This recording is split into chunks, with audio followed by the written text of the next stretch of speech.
Do you want a bottle of Burgundy, but you don't want to make a hole in your wallet? I got you. Let's discover an approachable, affordable, hidden gems of Northern Burgundy. But first, let's get go home.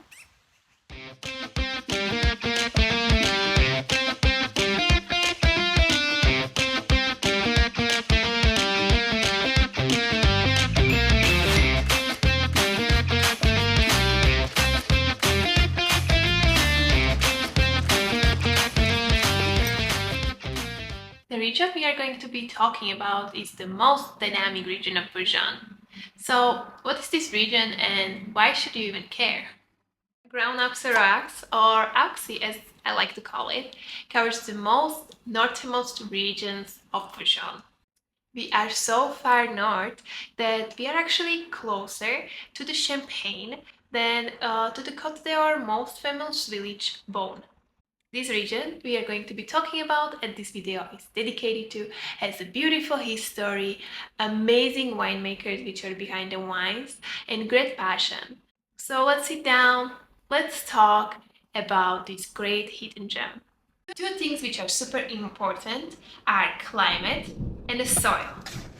These two things are going to tell us a lot about the wines. The Grand Axara has a quite northern, cool climate.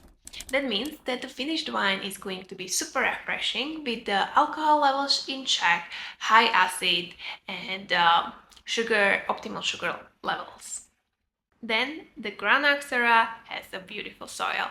It's a mix of marl and limestone, and it's called Kimmeridgian soil. First, it was discovered in the Kimmeridge in England. It actually rises from the hills of Dover from England and comes through the Champagne to Chablis and finishes up in Sancerre. This soil was made a million years ago. It's actually a mix of sea creatures which died in a sea, settled down on the sea bottom, and dried up. It's super light in color and it's giving us quite a mineral taste into the wines.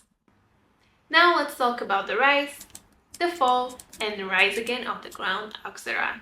Of course, it all started with the Romans. The Romans showed up in this beautiful place and said, beautiful hills, a great climate, let's plant some wines. And they did.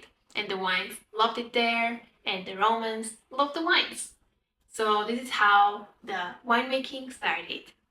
Fast forward a few centuries later, around 12th to 13th century, guess who took over? Monks.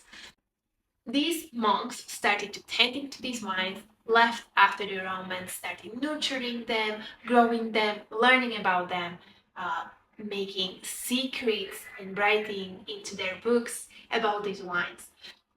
They started to make wine, started to learn about the wine, drinking the wine, and these wines were getting better and better and super popular. These monks were doing so good that they went from 11th century, where there were like splots just here and there scattered around the Grand Oxorat, to 13th century, where there were vineyards everywhere. These monks started to create the entire wine industry. One of the biggest reasons why the Grand Auxerrois wines were so well sold and so popular was a close proximity to the Paris. It was way before the trails and the highways, and the only way how they could import these wines to Paris was by the river. These smart businessmen got their riverboats, loaded the wines, and go to the Paris. I checked, the river leads to Paris, which is amazing, and it was super smart business idea. And this way got them almost a monopoly to sell these wines to the capital city. The winemakers must have loved the capital, and I'm pretty sure the Paris loved them right back. Unfortunately, after that, a disaster came. Entered the three horsemen of the vinous apocalypse. The disease you may heard of is called phylloxera, and it has quite a history. So with people traveling from Europe to America and from America to Europe, they started bringing things with them. From America, they starting importing or like bringing the wines. They just wanted to do some research and discoveries, and they just wanted to see how these wines are going to react to the European soils and climate. They brought these wines and they did not know that they brought these phylloxera with them. So phylloxera is the small loose which basically attacked root stocks or roots of European wines and make them really sick. By the time they discovered that there is a cure for these wines to kind of like replant the European wines with the American stock to kind of destroy phylloxera and kind of get rid of it. By the time they discovered it, the maybe 75% vineyards were already lost and to this disease. But then, unfortunately, another apocalypse came, mostly for the Burgundy wines, and it was a discovery of a trains, with the train starting a little bit more importing, and they started importing wines from the south of France, and this was really bad for the wines of Grand Auxerrois and Burgundy wines, because these wines were a little bit cheaper, more affordable for the people in Paris. This competitive pressure meant that the winemakers in Grand Auxerrois were a little bit more pushed to start replanting wines and start growing new wines in order to compete with the wines from the south of France. By the time they kind of were like, okay, we are ready, another apocalypse came, and it was World War One. World War One took all of the men and all of the young guys to war, and after they came back home, they rather not stay in the small cities and go to bigger cities where they could actually find a job, rather than coming back home and continue in the winemaking tradition. Here is a good news. The Grand Auxerrois and Chablis are bouncing back, and nowadays they are part of a great Parisian culture and a great Parisian bars and popping, kind of like modern bars and wine bars, and the quality has never been higher. Okay, let's move on to grapes and what they are actually growing in Auxerre. And by the way, as you would expect, they are not growing just the main grapes of Burgundy, like Chardonnay and Pinot Noir, but they are growing also a delicious Sauvignon Blanc. Yes, the only appellation which grows Sauvignon Blanc is here in Auxerre. They're growing crispy aligote, red sassy, and also a little bit of Gamay. Many wines from Auxerre can they wear their own labels like Irancy or Saint-Bris, which we are going to be talking about in a second, but also they can wear the regional appellation with slight twists like Bourgogne Chitry or Bourgogne Côte d'Auxerre. You know what? I have one of those in the fridge. Let's open it.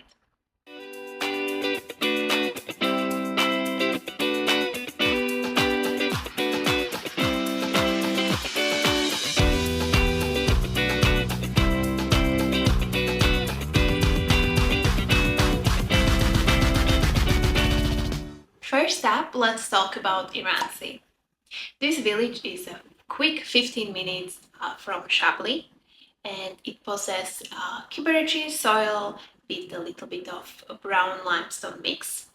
If you think that, oh, this soil is going to be amazing for white wines, you are wrong.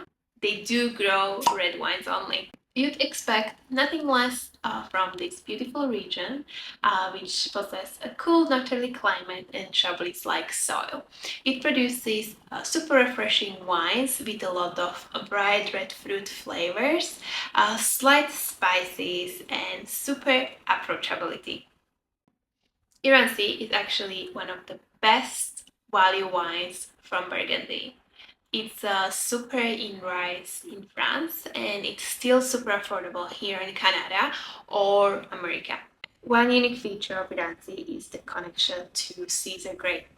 Caesar grape is an ancient grape brought by Romans and it's quite hearty and they do blend it with Pinot Noir in Irancy to give it a little bit of backbone.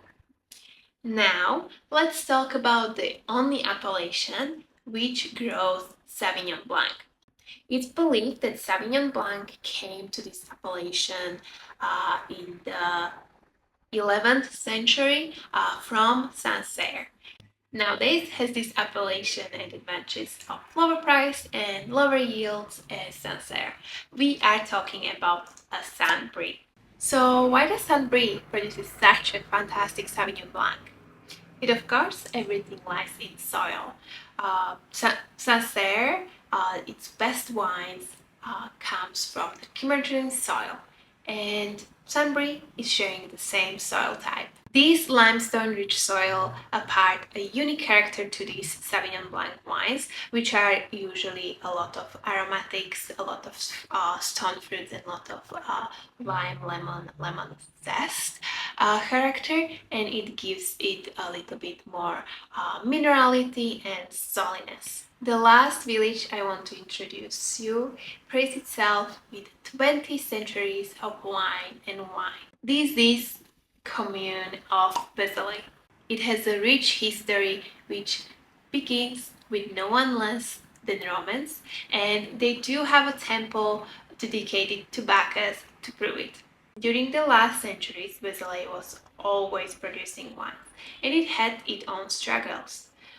For example, before phylloxera, there were 60 producers in this village.